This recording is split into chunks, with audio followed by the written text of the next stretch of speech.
चलिए बताते हैं आपको। गौरांग जी, गौरांग, अदानी विल्मर 545 पर इन्होंने लिया हुआ है। तो कविता, इस कंपनी पर कवरेज नहीं, विशेष रूप पर टिप्पणी नहीं कर पाऊंगा, लेकिन जितेंद्र जी की थोड़ी बहुत सहायता मैं कर सकता हूं। बुनियादी तर्क के आधार पर क्या हुआ, पहले तो जब इसका आईपीओ आया था अच्छे दाम पे आया था और वहां से काफी ऊपर गया, लेकिन फिर नतीजों में कमजोरी आने के कारण और जो अनुमान था उसके नीचे आंकड़े आए, उसको लेकर के एक बहुत बड़ा नीचे की तरफ का दायरा हमने देखा। अभी के भी नतीजे जो हमने देखे हैं वो थोड़े बहुत सुधरे हैं, लेकिन इतना उत्साहजनक नहीं है। विशेष रूप में टिप्पणी नहीं कर पाऊंगा क्योंकि कवरेज नहीं है, तो थोड़ा सावधान रहने की राय होगी। आपने यहाँ पे फंडामेंटली बातें समझाई, लेकिन आदित्य, चार्ट्स को देखकर क्या लगता है? देखिए, टेक्निकली बात करें तो स्टॉक में मेजर रेजिस्टेंस बार बार आपको देखने को मिल रहा है 410। अनटिल अनलेस 410 नहीं निकलता, इसमें थोड़ा सा कॉशियस व्यू ही रहेगा शॉर्ट टर्म में। जैसे आज भी स्टॉक में थोड़ी गिरावट है, बट एक बार 410 के ऊपर निकलता है तो आप इसमें एक बार वापस बाय भी कर सकते हैं और थोड़ा खरीद सकते हैं।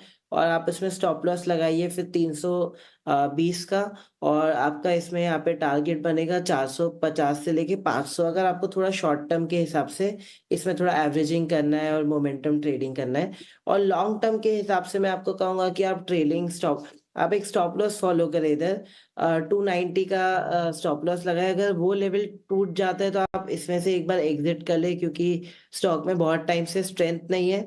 और ऊपर की साइड में आपसे बात कर, ऊपर की साइड में अगर लेवल बताओ तो 450 के ऊपर एक बार निकलता है तो वापस स्टॉक में मोमेंटम आएगा और ऊपर की साइड 650 की तरफ जा सकता है। तो आप इन लेवल्स को ध्यान रखें, लेवल्स के टूटते ही स्टॉक में अपसाइड और डाउनसाइड मोमेंटम बनेगा। ठीक है, तो ये है सलाह अदानी विल्मर पर। अगला सवाल ले लेते हैं और हमारे साथ सतीश आसटकर जी जुड़े हैं फोन लाइन पर। सतीश जी नमस्कार, सवाल पूछिए अपना।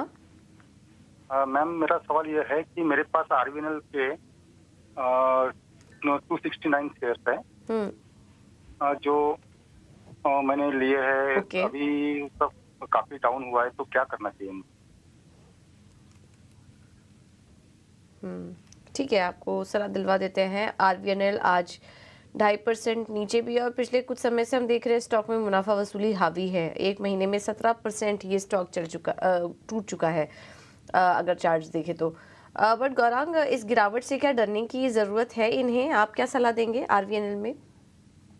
रेलवे क्षेत्र पर मैं बात कर लेता हूँ और इनको भी सहायता हो जाएगी जो अनुमान हमारा है पूरा क्षेत्र को लेकर के। पहले तो थोड़ा रुझान बेहतर था। जिस प्रकार से सरकारी कंपनियों में हमने ऊपर के तरफ के दायरे देखे, फिर चाहे वो रेलवे से जुड़ी कंपनी हो, रक्षा क्षेत्र से जुड़ी कंपनी हो, या फिर सरकारी bank, oil marketing companies, oil exploration companies, और फिर थोड़ा बहुत नीचे के तरफ के दायरे। जो योजनाएं भारतीय सरकार ने मिल करके भारतीय रेल मंत्रालय के साथ निर्धारित करी है, वो आने वाले 3, 4, 6 महीने या साल भर की बात नहीं है, आने वाले 3 से 5 साल की बढ़त की उम्मीद हमें लग रही है पूरे रेलवे क्षेत्र में। और जो भी कंपनियां रेलवे क्षेत्र से जुड़ी हुई हो, चाहे वो सरकारी हो या फिर निजी क्षेत्र की कंपनी, क्योंकि जो परिवर्तन हो रहा है, लास्ट माइल कनेक्टिविटी को सुधारने की बात कर रहे हैं, आधुनिक रेलवे स्टेशन बनाने की बात कर रहे हैं, ट्रेन की गति बढ़ाने की बात कर रहे हैं, नए रेल पटरी बिछाने की बात कर रहे हैं, नेटवर्क बनाने की बात कर रहे हैं, तो सभी कंपनियों को लाभ होगा। और ये भी नहीं भूलना चाहिए कि काफी चल चुके थे ये सब स्टॉक्स, तो स्वाभाविक है जब दायरे बंद कारोबार हो और थोड़ा बहुत दबाव हो, तो जो सबसे ज्यादा चले हैं पूजा, उसमें सबसे ज्यादा बिकवाली भी आएगी और दबाव भी आएगा। लेकिन रेलवे क्षेत्र से जुड़ी हुई मेरे ख्याल से काफी सक्षम और मजबूत कंपनियां हैं, तो आपको ये छोटी मध्यम अवधि में जो उठापटक होती है उससे घबराना नहीं चाहिए। ठीक है, तो ये है सलाह आरवीएनएल में। कंपनी अच्छी है और शेयर बाज़ार में देखिए हम बात भी करते हैं कि अगर आप अच्छी कंपनी के साथ हैं तो अगर थोड़ा बहुत उतार चढ़ाव रहता भी है, जो कि शेयर बाजार में चलता ही रहता है, उससे घबराने की ज़रूरत नहीं है।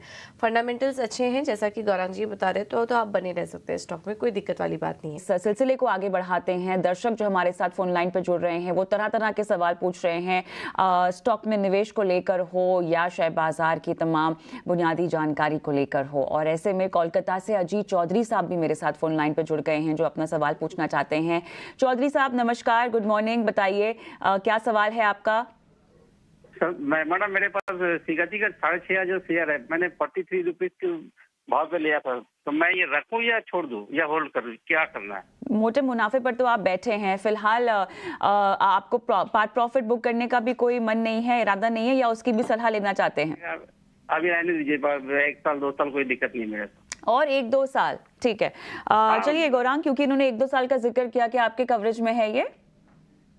कविता क्षमा चाहूंगा, ये हमारी कवरेज में नहीं है, तो हम टिप्पणी नहीं कर पाएंगे।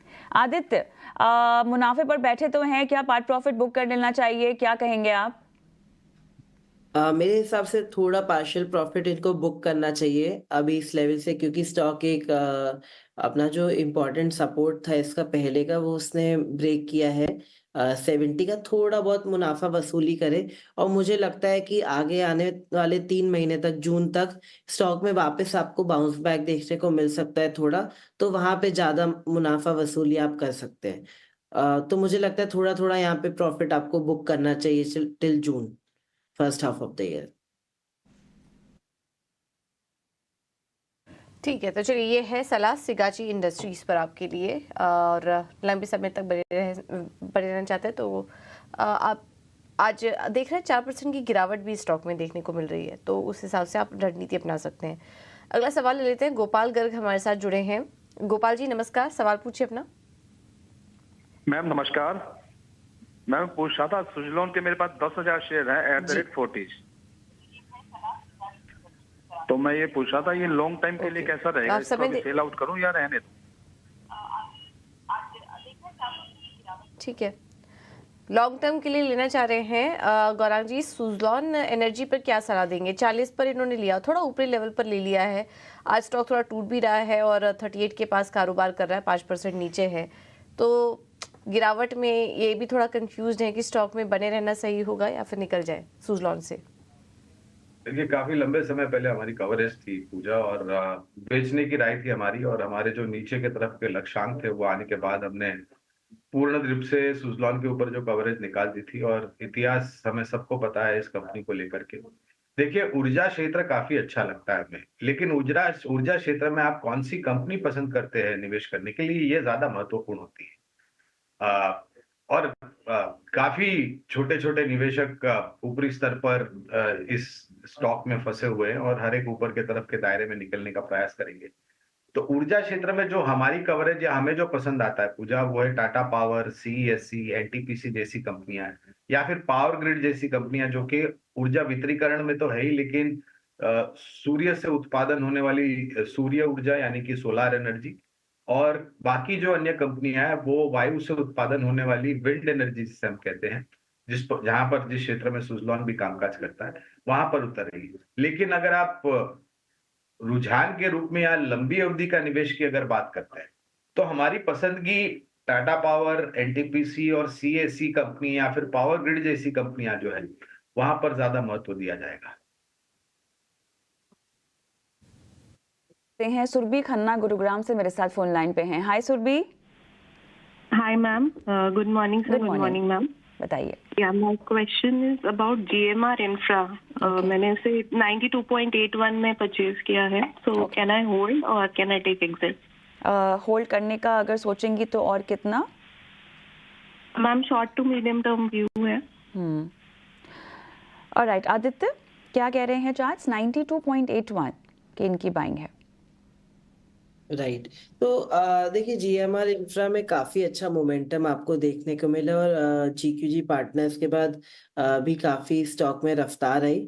मेरे हिसाब से जो करेक्शन ड्यू था वो आ चुका है, और ज्यादा नीचे के लेवल्स मुझे नहीं दिखते, क्योंकि अभी सपोर्ट पे आ चुका है जहाँ पे major volume, major bulk deal सब कुछ हुई थी। तो इसका सपोर्ट बन के आ रहा है आपका 80 से लेके 85। ये लेवल एक अच्छा लेवल है जहाँ पे आप रुक सकते हैं, होल्ड कर सकते हैं, इवन अक्यूमुलेट कर सकते हैं। और आपको स्टॉप लॉस लगाना चाहिए 74 का, और टारगेट इसमें वापस एक बार बन के आएंगे 95 से लेके 110। थोड़ा नजरिया लंबा रखना पड़ेगा, तो थोड़ा सा आपको टाइम होराइजन बढ़ाना पड़ेगा। 95 से लेके 110 तक के टारगेट्स आपको देखने को मिल सकते हैं।